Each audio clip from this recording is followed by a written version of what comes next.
A veces, la arrogancia de un hombre rico es lo único que necesita un niño pobre para cambiar su destino para siempre. Pero cuando ese niño acepta una apuesta imposible frente a cientos de testigos, nadie imagina que el millonario está a punto de perder mucho más que su dinero. Esta es la historia de cómo una caja fuerte cerrada se convirtió en el escenario de la humillación más grande que la alta sociedad jamás presenció. Antes de continuar, déjame preguntarte algo.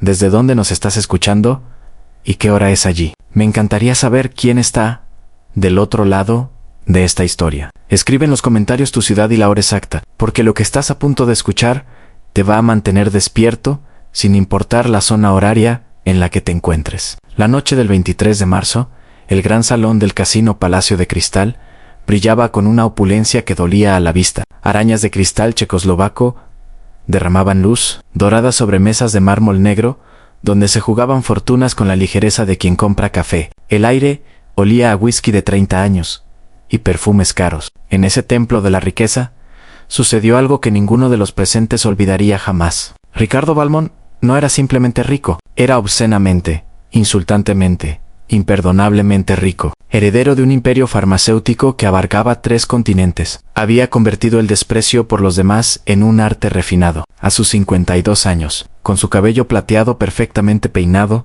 y sus trajes italianos hechos a medida, personificaba la creencia de que algunas personas simplemente nacen superiores. Esa noche, Valmont estaba de un humor particularmente arrogante. Acababa de ganar 200.000 en una mano de póker contra un empresario petrolero que sudaba tanto que sus perlas de sudor brillaban bajo las lámparas de cristal. La victoria no era el dinero, era la humillación. Valmont coleccionaba humillaciones como otros coleccionan arte. Fue entonces cuando la vio, o más bien, cuando decidió verla. Claudia Mendoza tenía 34 años y trabajaba limpiando los baños del casino. Su uniforme gris era 2 tallas más grande. Llevaba el cabello recogido en una coleta apretada. Sus manos, agrietadas por los químicos de limpieza, temblaban mientras sostenía una bandeja. No era su trabajo, pero cuando eres pobre en un lugar de ricos, cualquier cosa puede convertirse en tu trabajo. Lo que nadie sabía era que Claudia llevaba de la mano a la única razón por la que seguía respirando. Mateo tenía 11 años, flaco,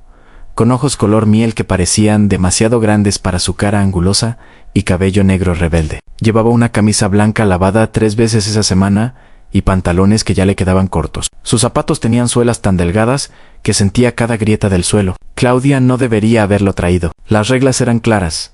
Ningún empleado podía traer familiares al casino, pero su hermana, la única persona que cuidaba a Mateo, mientras ella trabajaba turnos dobles, había tenido una emergencia médica. No había nadie más. Ningún vecino disponible. Ninguna opción. Así que esa noche, Mateo se había convertido en el secreto mejor guardado de Claudia, escondido en el cuarto de limpieza con un libro de matemáticas y una manzana arrugada que ella había ahorrado de su propio almuerzo. Pero los niños de 11 años no están hechos para quedarse quietos. Y Mateo en particular tenía una curiosidad que ninguna cantidad de pobreza había logrado matar. Mientras su madre limpiaba los baños del 3er piso, Mateo había salido del cuarto de limpieza. Solo un momento, se prometió a sí mismo, solo para ver, porque había escuchado el murmullo de voces, el tintineo de copas, la risa que sonaba como dinero cayendo en cascada, y quería, solo por un instante, ver cómo vivía el otro lado. Caminó por el pasillo de servicio, sus pies descalzos silenciosos contra el piso de baldosas frías. Encontró una puerta entreabierta que daba al salón principal, y se asomó. El brillo casi lo ciega. Era como mirar directamente al sol, pero un sol hecho de oro y cristal y todo lo que él nunca tendría. Vio mesas donde la gente apostaba más dinero del que su madre ganaría en una vida. Vio mujeres con vestidos que costaban más que su apartamento. Vio hombres fumando puros que valían más que la educación completa de un niño. Y vio a Ricardo Valmont. El millonario estaba de pie junto a una caja fuerte que parecía sacada de una película. Era una bestia de acero cromado, tan alta como un hombre adulto, con una puerta circular masiva y una rueda de combinación que brillaba como plata pulida. La caja fuerte era una antigüedad, una reliquia de los años 30 que Valmont había comprado en una subasta, por razones que solo él entendía. La usaba como decoración, como símbolo, un recordatorio de que él podía permitirse tener $1 millón encerrados en una caja fuerte solo porque sí. Esa noche, borracho de victoria y whisky, Valmont había decidido hacer un espectáculo de su superioridad. $100 millones, gritó, su voz resonando por el salón hasta silenciar todas las conversaciones. 100 millones para quien pueda abrir esta caja fuerte sin la combinación. Pueden intentar lo que quieran. Tienen 5 minutos. Adelante, demuéstrenme que su dinero les ha comprado algo más que ropa cara. La multitud rió. Era una apuesta ridícula, una broma de borracho. La caja fuerte era impenetrable, diseñada en una época cuando los fabricantes creían en hacer cosas para durar eternidades. Había sido construida para resistir taladros, explosivos, cualquier cosa que un ladrón pudiera intentar. Y Valmont, por supuesto, era el único que conocía la combinación. Una secuencia de números que había memorizado y jamás escrito. Nadie, Valmont, miró alrededor con una sonrisa que era puro veneno embotellado. Ninguno de ustedes, con todo su dinero y educación, se atreve a intentarlo. ¿Qué clase de cobardes? Yo lo intentaré. La voz era pequeña. ¿De niño? Tan fuera de lugar en ese salón de adultos ricos que por un momento nadie estuvo seguro de haberla escuchado. Mateo dio un paso adelante desde las sombras del pasillo. Sus zapatos desgastados crujieron contra el piso de mármol. El silencio que cayó sobre el salón era tan denso que podías cortarlo con un cuchillo. Ricardo Valmont lo miró y entonces, lentamente, empezó a reírse. No era una risa amable, era la risa de un hombre que acaba de encontrar un nuevo juguete para romper tú. Valmont se acercó, sus zapatos italianos de $1000, chasqueando contra el mármol con cada paso. Se inclinó ligeramente para mirar a Mateo a los ojos. Un niño que ni siquiera puede permitirse zapatos que le queden bien, ¿quiere intentar abrir mi caja fuerte? La multitud rió. Era el tipo de risa cruel que la gente rica usa cuando se siente segura de su superioridad. Mateo sintió que el calor le subía al rostro. Sintió el peso de 100 pares de ojos sobre él, juzgándolo, midiéndolo, encontrándolo deficiente. Cada parte racional de su cerebro le gritaba que huyera, que se escondiera, que volviera al cuarto de limpieza donde pertenecía. Pero entonces pensó en su madre, en cómo sus manos sangraban después de cada turno, en cómo ella guardaba comida de su propio plato para que él pudiera comer un poco más, en cómo ella trabajaba 18 horas al día, y aún así apenas podían pagar el alquiler. $100 millones, 100 millones podrían cambiar todo. Sí, dijo Mateo, y su voz no tembló. ¿Yo puedo abrirla? Valmont se enderezó. La sonrisa en su rostro se amplió. Esto iba a ser entretenimiento de primera clase. Muy bien, pequeño ratón de alcantarilla, dijo. Y la multitud rió de nuevo. Pero hagamos esto más interesante. Si fallas, si no puedes abrir mi caja fuerte en 5 minutos, tu madre pierde su trabajo. De inmediato, esta noche, y me aseguraré de que nunca pueda conseguir empleo en ningún casino, hotel o restaurante de esta ciudad. ¿Entiendes?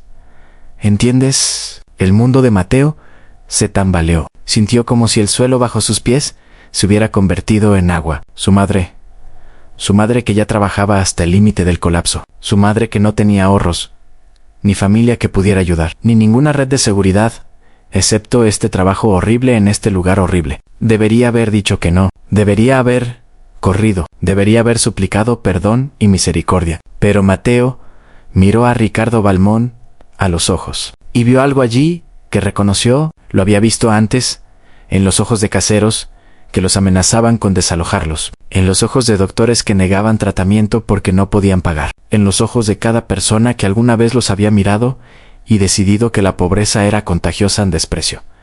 Y en ese momento, Mateo tomó una decisión que cambiaría todo. Acepto, dijo. La multitud rugió con aprobación. Esto era mejor que cualquier juego de cartas, mejor que cualquier apuesta. Esto era crueldad en vivo, un niño pobre a punto de ser destruido para su entretenimiento. Alguien trajo un cronómetro, un reloj antiguo de arena que se colocó sobre una mesa cercana. 5 minutos, 300 segundos, para lograr lo imposible o destruir la única fuente de ingresos de su familia. Claudia apareció corriendo desde el pasillo de servicio. Había escuchado la conmoción, había escuchado el nombre de su hijo, y ahora, mirando la escena frente a ella, el color drenó de su rostro como agua de un vaso roto. Mateo.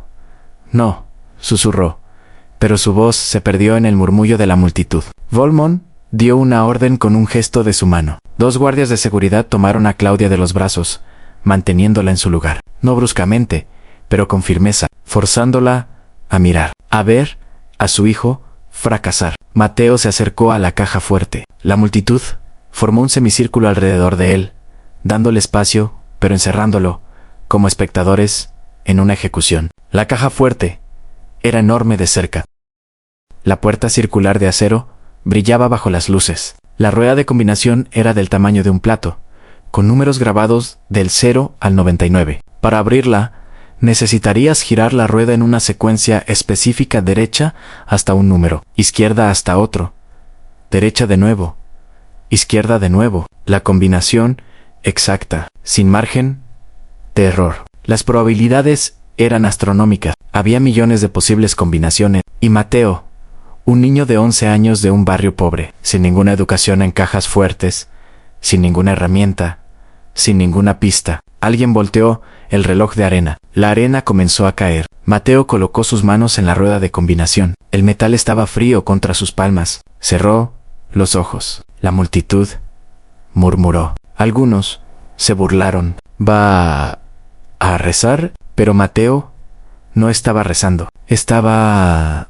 recordando. 3 años atrás, había encontrado un libro en la basura. Manual del cerrajero 1932 a 1940. Mojado, con páginas manchadas. Alguien lo había tirado. Mateo lo había llevado a casa como un tesoro. Durante 3 años lo había leído. Memorizado diagramas de cerraduras, mecanismos, cajas fuertes. El conocimiento era la única cosa que nadie podía quitarle. Abrió los ojos y comenzó a girar la rueda lentamente, sintiendo cada clic, no escuchando, sino sintiendo las vibraciones, el cambio minúsculo en resistencia. Giró a la derecha contando a 24, 25, 26. Se detuvo en 27. Sintió un clic tan suave que casi lo pierde. Un susurro metálico que su concentración absoluta apenas capturó. La multitud había comenzado a contar. 3 minutos y 30 segundos. Giró a la izquierda, ahora. 61, 62. Otro clic en 63. Más fuerte esta vez. 2 minutos. Algunas personas en la multitud empezaron a moverse incómodamente. Esto estaba tomando demasiado tiempo. El niño no estaba simplemente girando al azar. Había método, concentración, precisión que no debería existir en alguien tan joven. Ricardo Balmón dejó de sonreír.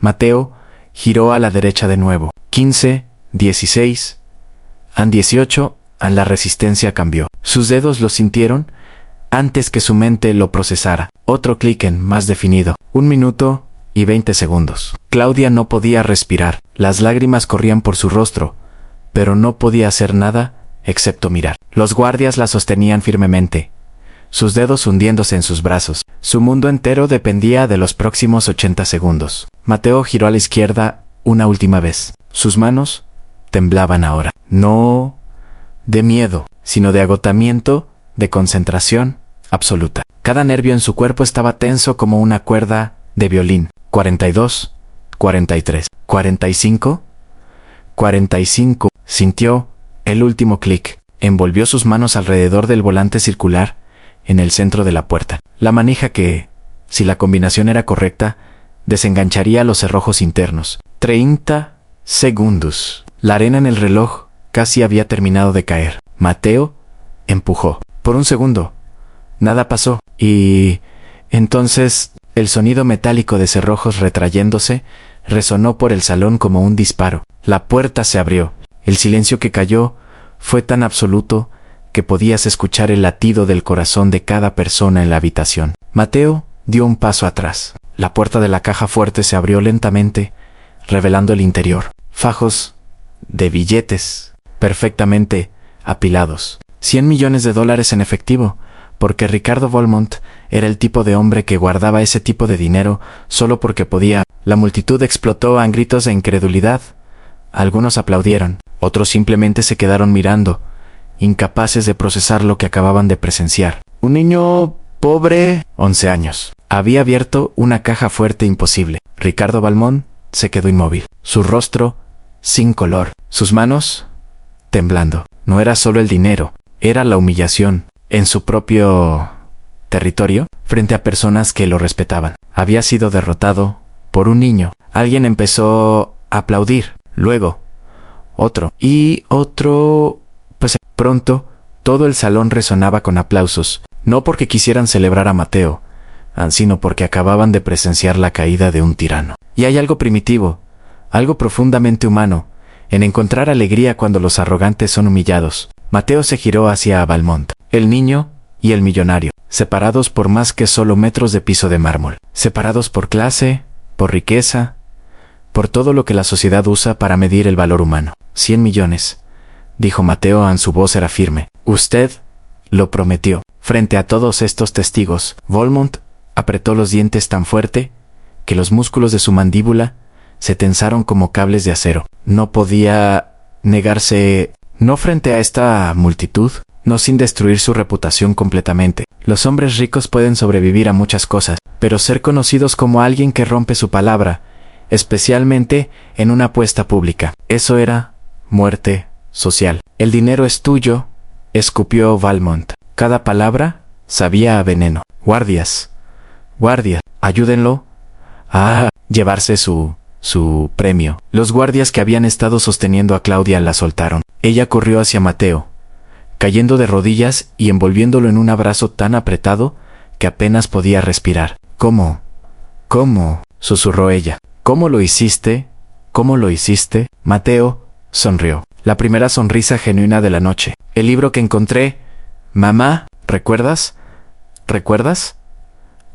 El que dijiste que era basura. Me enseñó cómo. Claudia rió y lloró al mismo tiempo. Un sonido que era pura liberación. 3 años de agotamiento, de desesperación, de noches sin dormir preguntándose cómo pagarían la renta del próximo mes. Todo terminado. En 5 minutos. Los guardias trajeron maletas. Comenzaron a transferir el dinero de la caja fuerte. Tomó tiempo. 100 millones en efectivo no caben en una sola bolsa. Mientras trabajaban, algo extraño comenzó a suceder. Personas de la multitud empezaron a acercarse a Mateo, no todos, pero algunos, los más jóvenes principalmente, los que todavía recordaban lo que era tener sueños antes de que el cinismo los matara. Un hombre en sus 30, con un traje que costaba más que un auto, se arrodilló frente a Mateo. Cuando tenía tu edad, dijo suavemente, también era pobre. Olvidé eso. Gracias por recordármelo. Se quitó su reloj, un Rolex de edición limitada. Lo colocó en la mano de Mateo. Véndelo si necesitas más, dijo, o guárdalo, para recordar que hay algunos de nosotros que todavía creemos que el talento importa más que el apellido. Una mujer con un vestido de diseñador se acercó después. Ella no dijo nada, solo colocó una tarjeta de presentación en el bolsillo de la camisa de Mateo. Anne era la directora de una fundación de becas. Su número directo escrito a mano, en la parte de atrás. Uno por uno, algunos de los más ricos en la habitación le dieron algo a Mateo, no todos. Ricardo Valmont y sus amigos más cercanos se retiraron a una esquina, sus rostros oscuros con ira contenida, pero suficientes personas se acercaron para hacer una declaración. El niño pobre los había cambiado, al menos por esta noche. Cuando las maletas finalmente estuvieron llenas, cuando cada billete había sido contado y empacado, Claudia y Mateo estaban listos para irse. Pero Mateo se detuvo en la puerta, se giró de nuevo hacia el salón, hacia toda la gente que los había observado con tanto desprecio solo una hora antes. Había una vez un hombre, dijo Mateo, su voz clara en el silencio, que pensaba que el dinero lo hacía superior. Pensaba que ser pobre era una elección, que la gente como mi madre y yo éramos pobres porque éramos estúpidos, o perezosos, o de alguna manera menos humanos. Miró directamente a Ricardo Valmont. Esa caja fuerte tenía la combinación 27 menos 63, menos 18, menos 45. ¿Saben por qué pude adivinarla? La habitación. Esperó, porque en mi barrio hay una caja fuerte exactamente como esta, en una tienda de empeño abandonada. He pasado por ella miles de veces. Y un día, curioso, leí sobre cajas fuertes de esa época. Aprendí que los fabricantes usaban patrones predecibles. Aprendí a sentir los mecanismos desgastados. Aprendí porque era gratis aprender, porque el conocimiento no cuesta dinero. Mateo dio un paso más cerca. Usted nació rico, señor Valmont. Nunca tuvo que aprender nada que no quisiera. Nunca tuvo que pelear por nada. Y por eso, cuando llegó el momento de demostrar quién era realmente superior, Mateo sonrió. Un niño pobre con zapatos rotos lo venció. El salón permaneció en silencio, mientras Mateo y su madre salían por la puerta principal, no por la entrada de servicio, no como empleados, como personas que acababan de cambiar sus vidas para siempre. Afuera, la noche era fría, el aire olía a lluvia venidera. Las luces de la ciudad brillaban como promesas en la oscuridad. Claudia se detuvo en la acera, miró las maletas llenas de dinero, miró a su hijo y se echó a reír. Era una risa de histeria y alivio y pura, absoluta incredulidad. ¿Qué vamos a hacer ahora?, preguntó. A Mateo pensó por un momento. Primero, dijo, vamos a comprar zapatos que me queden bien. Claudia rió de nuevo, lágrimas corriendo por sus mejillas. Y después de eso, continuó Mateo, vamos a encontrar todos los libros que nunca pude comprar. Vamos a aprender todo lo que el dinero no pudo enseñarnos antes. Tomó la mano de su madre. Porque esta noche no ganamos solo dinero, mamá. ¿Ganamos algo más importante? ¿Qué? Mateo miró hacia atrás, al casino, a las luces brillantes, a la riqueza que había sido usada como arma contra ellos por tanto tiempo. Ganamos la prueba de que no importa dónde empieces. Lo que importa es qué tan lejos estás dispuesto a llegar para cambiar tu historia. Los meses que siguieron fueron un torbellino que cambió no solo sus vidas, sino las vidas de miles de personas que nunca sabrían que un niño de 11 años había alterado el curso de sus destinos. La primera noche después de ganar el dinero, Claudia y Mateo no durmieron. Se sentaron en su diminuto apartamento, rodeados de maletas llenas de más dinero del que jamás habían imaginado poseer, y simplemente se miraron el uno al otro en silencio. El peso de lo que había sucedido, de cómo sus vidas habían cambiado en el espacio de 5 minutos, era demasiado inmenso para procesarlo con palabras. ¿Es real?, susurró Claudia finalmente, sus manos todavía temblando horas después del evento. ¿Realmente sucedió? Mateo asintió, pero sus ojos estaban distantes, procesando algo más profundo que la simple realidad del dinero frente a ellos. Mamá, dijo lentamente, había 400 personas en ese salón, todas ricas, todas educadas, todas con acceso a las mejores escuelas, los mejores maestros, los mejores recursos. Y ninguna de ellas podría haber abierto esa caja fuerte. Claudia lo miró, esperando, no porque no fueran lo suficientemente inteligentes, continuó Mateo, sino porque nunca tuvieron que serlo. Nunca tuvieron que buscar en la basura un libro viejo. Nunca tuvieron que aprender por su cuenta, porque nadie más les enseñaría. Nunca tuvieron que necesitar el conocimiento de la manera en que yo lo necesitaba. Lágrimas comenzaron a formarse en los ojos de Claudia, mientras entendía lo que su hijo estaba diciendo. El ser pobre nos hizo más fuertes, susurró, no a pesar de nuestra pobreza, sino por causa de ella. Mateo asintió, y fue en ese momento, sentados en el piso de su apartamento destartalado, rodeados de una fortuna que cambiaría sus vidas. Cuando tomaron la decisión más importante de sus vidas, no iban a simplemente disfrutar del dinero, iban a multiplicar el milagro. Claudia renunció a su trabajo 3 días después, aunque técnicamente no necesitaba hacerlo después de que Volmont cumplió su palabra. El gerente del casino, un hombre corpulento llamado Hernández, que siempre había sido amable con ella de maneras pequeñas y discretas, lloró cuando ella entregó su uniforme gris.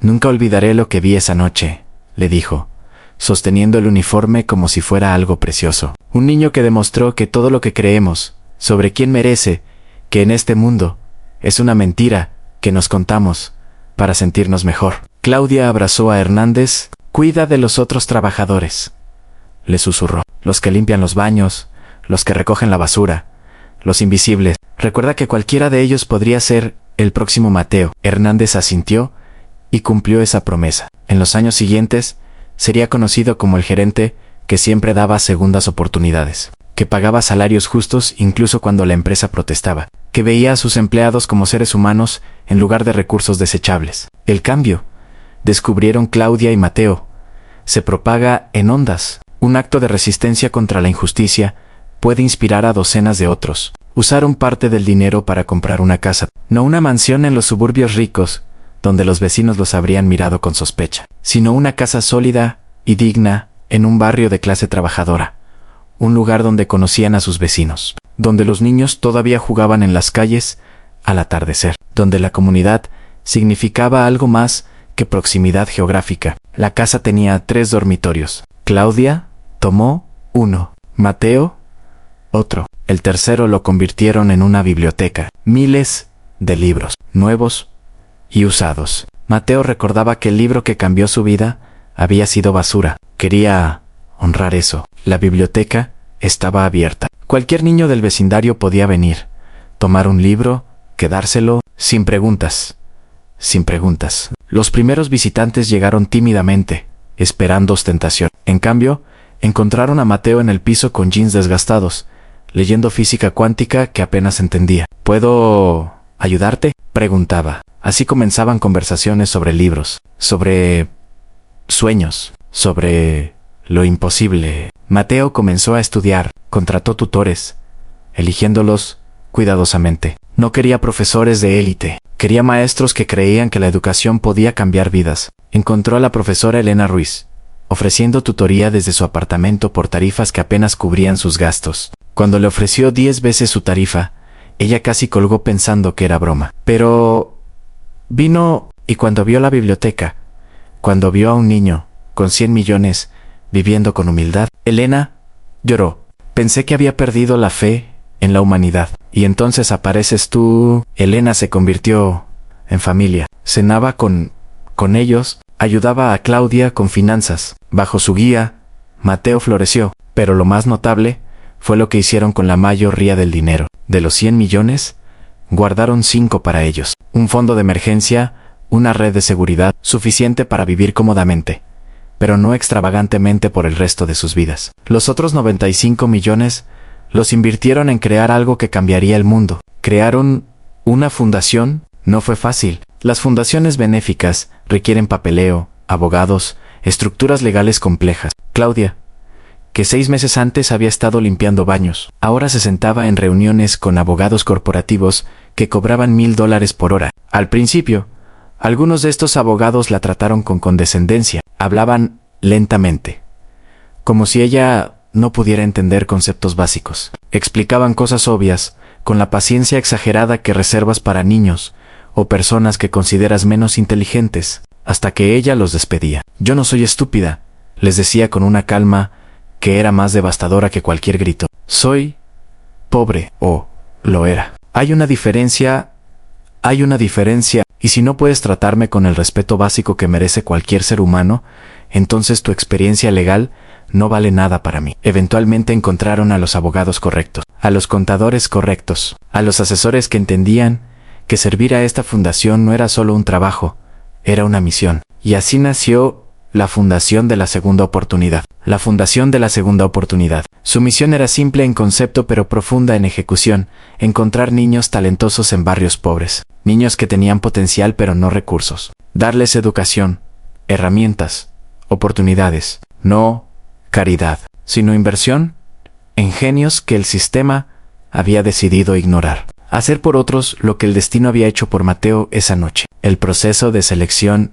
era riguroso, pero justo. No buscaban necesariamente las mejores calificaciones, aunque las calificaciones importaban. Buscaban algo más elusivo, apasiona, curiosidad, esa chispa en los ojos de un niño que dice: quiero aprender, incluso cuando todo en su vida grita que aprender es un lujo que no puede permitirse. Claudia personalmente entrevistaba a cada niño. Se sentaba con ellos en cafeterías baratas, en parques públicos, en sus propias casas, cuando las familias la invitaban. Hacía preguntas simples. ¿Qué te gusta hacer cuando nadie te está mirando? ¿Qué harías si supieras que no puedes fallar? Si tuvieras todo el dinero del mundo, ¿qué problema intentarías resolver primero? Las respuestas la sorprendían constantemente. Niños de 8 años que soñaban con curar enfermedades. Adolescentes de 14 años que querían construir escuelas en sus vecindarios. Una niña de 12 años que quería ser ingeniera para diseñar viviendas asequibles, porque había visto a demasiados amigos perder sus hogares. Todos tenían sueños. Lo que les faltaba era la oportunidad de perseguirlos. La fundación les daba esa oportunidad. En el primer año, ayudaron a 200 niños, pero no solo les dieron dinero para matrícula, les dieron mentores, les dieron computadoras, libros, acceso a laboratorios y estudios de arte, les dieron tutores que creían en ellos, les dieron ropa profesional para entrevistas, les dieron transporte cuando la escuela estaba lejos, les dieron comidas nutritivas, porque es difícil aprender cuando tienes hambre. Les dieron dignidad. Y los resultados fueron extraordinarios. Había un niño llamado Diego, 13 años, que vivía en un refugio para personas sin hogar, con su padre discapacitado. Diego tenía un talento natural para las matemáticas que sus maestros habían notado, pero que nadie tenía recursos para cultivar. La fundación le proporcionó un tutor universitario de matemáticas. Pagó por su inscripción en competencias matemáticas nacionales. Le compró su primera computadora. 2 años después, Diego ganó una medalla de oro en la Olimpiada Internacional de Matemáticas. Ahora está en camino a estudiar en MIT con beca completa. Pero lo que más importa no es la beca. Es que cuando Diego acepte esa beca, llevará consigo la certeza de que su valor como ser humano nunca estuvo determinado por el tamaño de la casa donde dormía.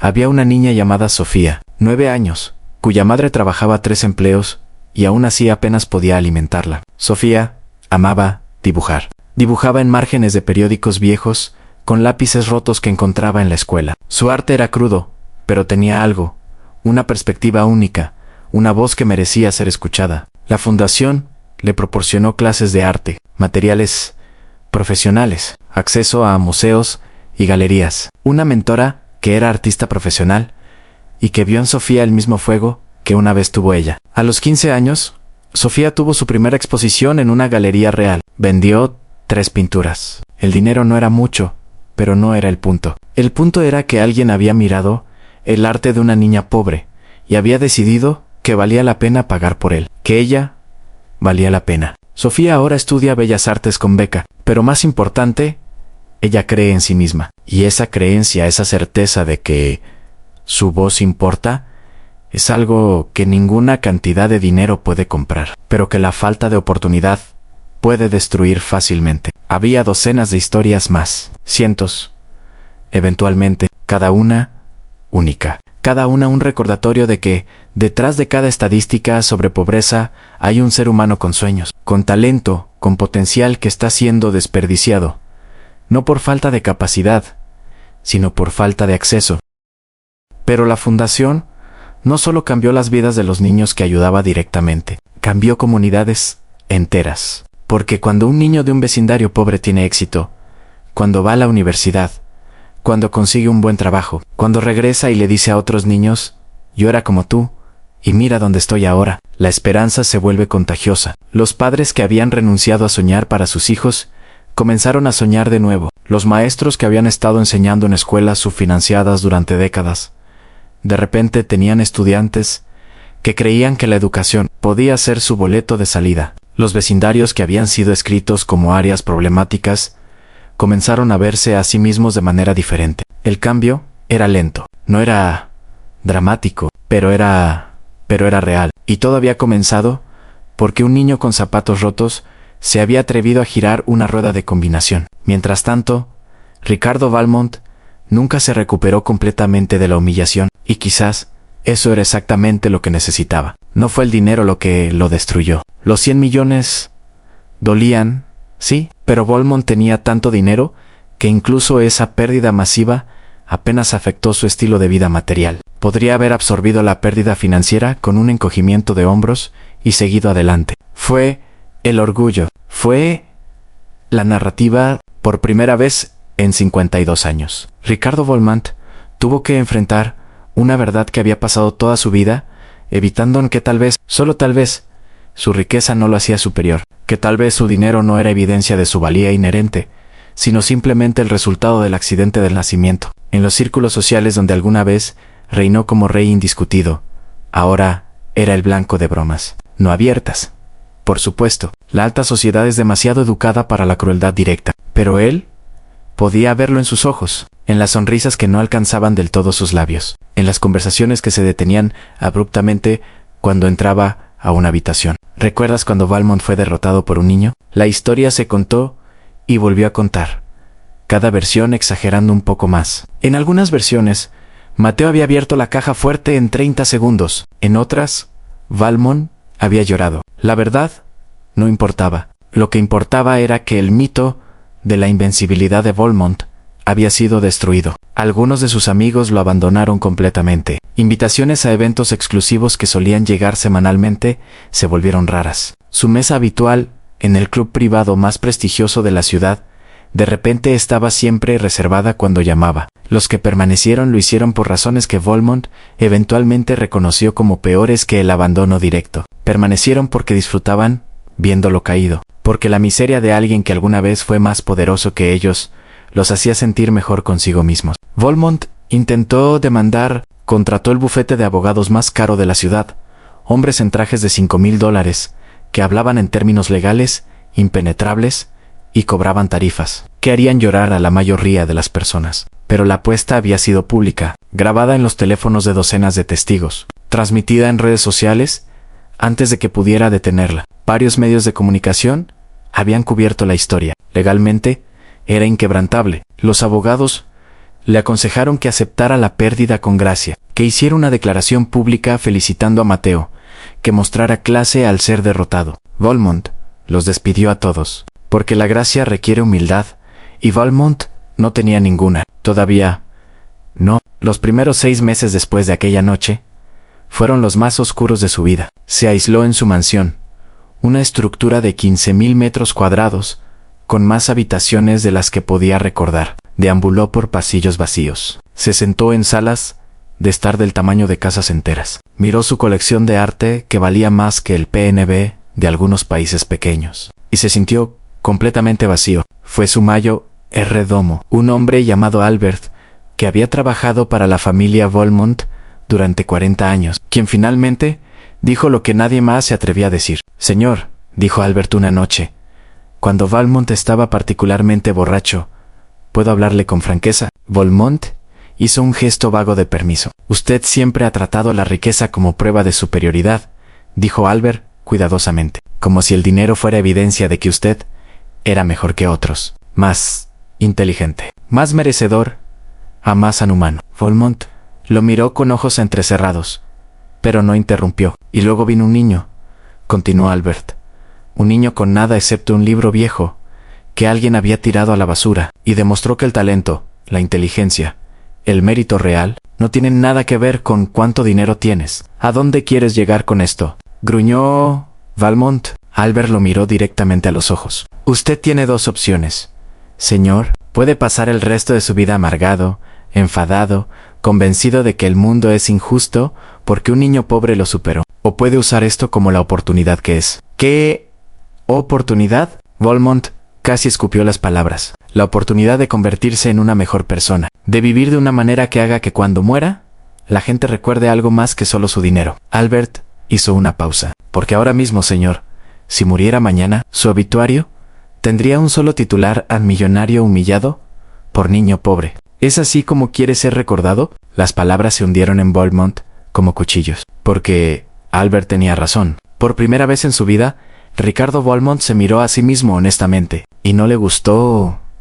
lo que vio. Vio a un hombre que había heredado miles de millones y no había hecho nada con ellos excepto hacerse más rico. Vio a un hombre que había tratado a otros seres humanos como inferiores, basándose únicamente en sus cuentas bancarias. Vio décadas de arrogancia, de crueldad casual, de usar su riqueza como arma, y vio que todo eso lo había dejado completamente solo. El cambio no fue inmediato. La transformación real nunca lo es. Pero comenzó. Valmont empezó pequeño. Comenzó a asistir a reuniones de la junta de su empresa farmacéutica, reuniones que había ignorado durante años porque contratar gerentes era más fácil que realmente trabajar. Empezó a hacer preguntas sobre márgenes de ganancia, sobre por qué ciertos medicamentos que salvaban vidas eran inaccesibles para personas pobres.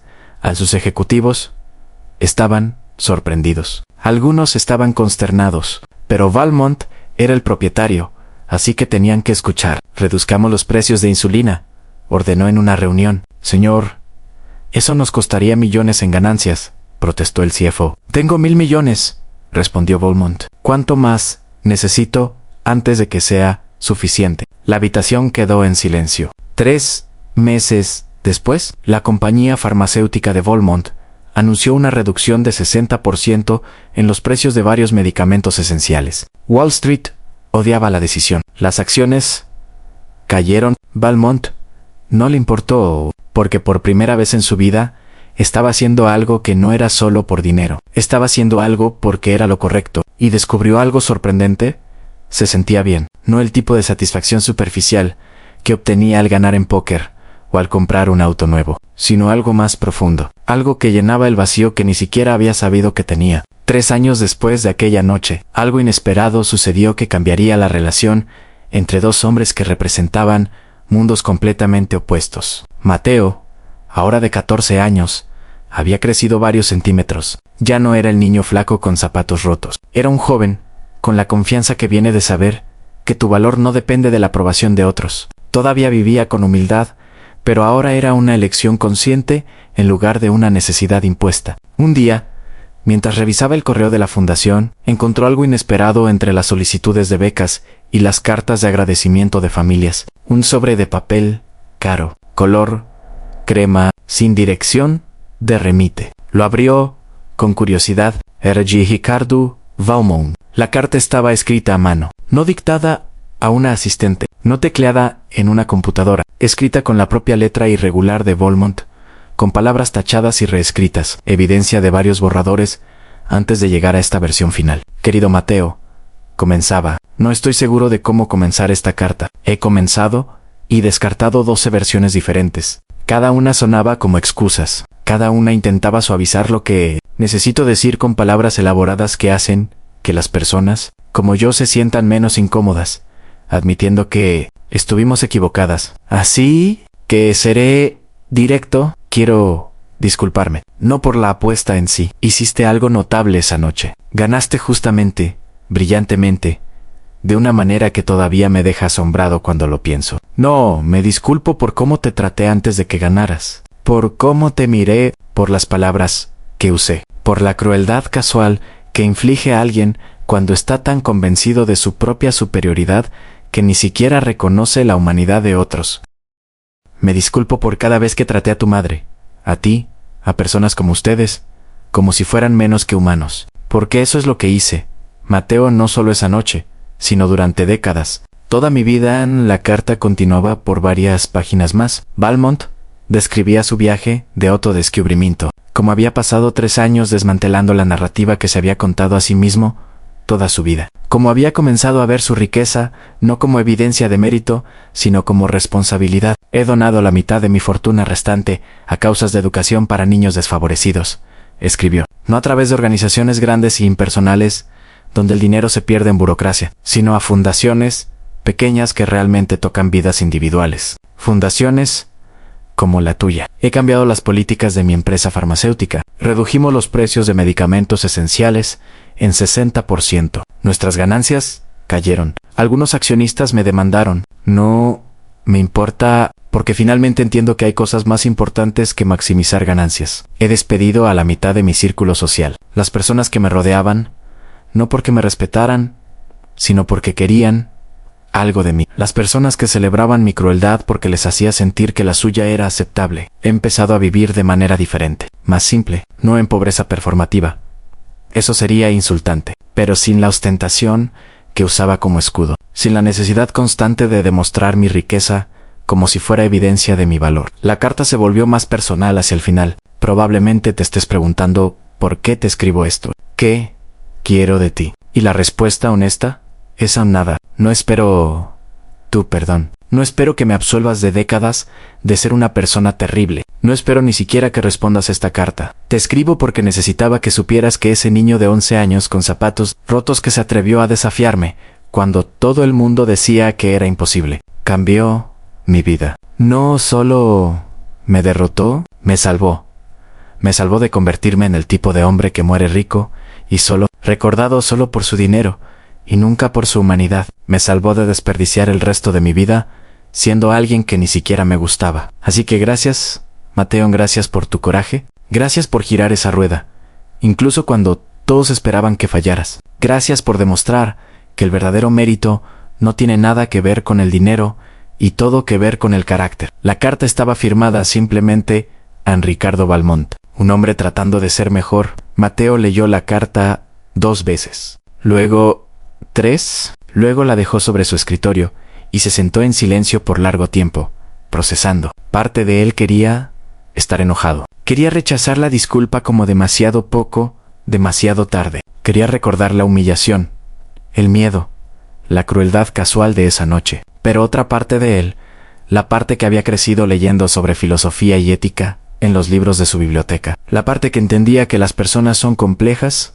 y capaces de cambio. Esa parte entendía que rechazar el crecimiento genuino de alguien es rechazar la posibilidad de que cualquiera pueda cambiar. Mateo no respondió a la carta de inmediato. La guardó en un cajón de su escritorio. No la tiró, pero tampoco sentía que necesitara responder con palabras. En lugar de eso, hizo algo diferente. 3 meses después, la Fundación de la Segunda Oportunidad anunció una nueva iniciativa. Estaban creando un programa para ejecutivos ricos que querían aprender a usar su riqueza de manera responsable. No otro seminario corporativo vacío sobre responsabilidad social corporativa, sino un programa genuino donde personas ricas pasarían tiempo con personas pobres, escucharían sus historias, verían cómo era realmente la vida del otro lado. La primera persona invitada a participar fue Ricardo Valmont. Valmont aceptó sin hesitación. Durante 6 meses, pasó 2 días a la semana trabajando con la fundación, no escribiendo cheques desde lejos, sino realmente trabajando. Conoció a los niños que estaban siendo ayudados, escuchó sus historias, vio sus vecindarios, entendió, de una manera visceral, que ninguna cantidad de lectura podría proporcionar, cómo era vivir con la incertidumbre constante de la pobreza. Un día, estaba ayudando a repartir útiles escolares en un vecindario particularmente pobre. Una niña de 8 años se le acercó tímidamente. ¿Eres el señor rico que perdió con Mateo?, preguntó con la franqueza brutal que solo los niños poseen. Valmont sonrió. Ya no le dolía tanto. Sí, admitió. Yo soy ese señor. La niña lo pensó por un momento. ¿Estás triste de haber perdido? Valmont se arrodilló para estar a nivel de sus ojos. Al principio sí, dijo honestamente. Estaba muy triste y enojado. Pero ahora creo que fue la mejor cosa que me ha pasado. ¿Por qué? Porque a veces necesitas perder todo lo que pensabas que te hacía especial para descubrir que te hace realmente humano. La niña no entendió completamente lo que quiso decir. Pero Valmont, sí, y eso era suficiente. Hoy, 10 años después de aquella noche, la Fundación de la Segunda Oportunidad ha ayudado a más de 5,000 niños. Mateo tiene 21 años. Estudia ingeniería en una de las mejores universidades del país, becado completamente por mérito propio, aunque podría pagar la matrícula 100 veces, pero elige el camino del mérito porque entiende que el valor no está en lo que tienes, sino en lo que haces con lo que se te da. Claudia nunca volvió a limpiar baños. En su lugar, administra la fundación con la dedicación de alguien que entiende exactamente lo que está en juego. Entrevista a cada niño personalmente, porque ella entiende que detrás de cada estadística, cada solicitud, cada rostro joven con ojos llenos de esperanza, hay una historia, y cada historia merece la oportunidad de tener un final diferente. Ricardo Valmont ahora vive de manera diferente, más simple. Usa su riqueza para crear oportunidades en lugar de para inflar su ego. No busca redención pública ni reconocimiento. Simplemente trata de ser, día a día, una versión mejor del hombre que era. El casino todavía existe. La caja fuerte todavía está allí, aunque ahora con una nueva combinación que nadie excepto el banco conoce. Se ha convertido en una especie de monumento no oficial, una reliquia de la noche en que el orden natural del mundo fue desafiado y reescrito. En las noches tranquilas, cuando el salón está vacío y solo quedan los empleados de limpieza, a veces hablan sobre la noche en que un niño con zapatos rotos hizo lo imposible, sobre cómo el más pobre derrotó al más rico, sobre cómo, por una noche, el mundo tuvo sentido de una manera que rara vez lo hace, y se preguntan, ¿cuántos otros niños como Mateo hay allá afuera? ¿Cuántos genios potenciales limpiando pisos, sirviendo mesas, trabajando en silencio, mientras el mundo los ignora? ¿Cuántas cajas fuertes podrían abrir si alguien solo les diera la oportunidad? La respuesta, por supuesto, es imposible de saber. Pero esa noche, en el Casino Palacio de Cristal, demostró algo importante, algo que merece ser grabado en piedra y recordado para siempre. Demostró que el talento no tiene precio de entrada, que la inteligencia no se vende en tiendas exclusivas, que el valor humano no puede medirse en cuentas bancarias, y que a veces, solo a veces, el mundo da exactamente la oportunidad que necesitas, en el momento exacto en que estás listo para tomarla. Solo tienes que ser lo suficientemente valiente para dar ese primer paso. Incluso cuando todos en la habitación te dicen que eres demasiado pequeño, demasiado pobre, demasiado nada para lograrlo. Porque la verdad más grande de todas es esta: los únicos límites reales que existen son los que aceptamos en nuestras propias mentes. Y cuando un niño de 11 años se niega a aceptar esos límites, las cajas fuertes se abren, los imposibles se hacen posibles, y el mundo cambia, aunque sea solo un poco, hacia algo mejor. Ahora, déjame hacerte una pregunta que me ha estado rondando la cabeza. Desde que esta historia terminó, así tuvieras la oportunidad de Mateo, si alguien te pusiera frente a tu caja fuerte imposible, con todo en juego, ¿tendrías el coraje de girar esa rueda? ¿O dejarías que el miedo a fracasar te paralizara? Piénsalo seriamente, porque cada uno de nosotros tiene una caja fuerte en nuestra vida, algo que parece imposible de abrir, un sueño que parece demasiado grande, una meta que todos dicen que está fuera de nuestro alcance. Escribe en los comentarios cuál es tu caja fuerte, qué es eso que quieres lograr, pero que el mundo te dice que es imposible. Me encantaría leerlo, tal vez, solo tal vez. Si lo escribes, si lo admites en voz alta, estarás un paso más cerca de encontrar tu propia combinación. Y si esta historia te tocó de alguna manera, si te hizo sentir algo, si te recordó que no importa de dónde vengas, sino hacia dónde vas, te pido algo pequeño pero importante. Suscríbete al canal, no solo para apoyar más historias como esta, sino porque creo que las personas que se detienen a escuchar historias de personas que desafían lo imposible son exactamente el tipo de personas que este mundo necesita más. Deja un comentario contándome qué pensaste. ¿Crees que Mateo hizo lo correcto al arriesgar el trabajo de su madre? ¿Volmont merece redención después de años de arrogancia? ¿Qué harías tú con 100 millones de dólares si los ganaras de esta manera? Quiero conocer tu perspectiva. Nos vemos en la próxima historia. Y recuerda, las cajas fuertes solo permanecen cerradas para aquellos que nunca intentan girar la rueda.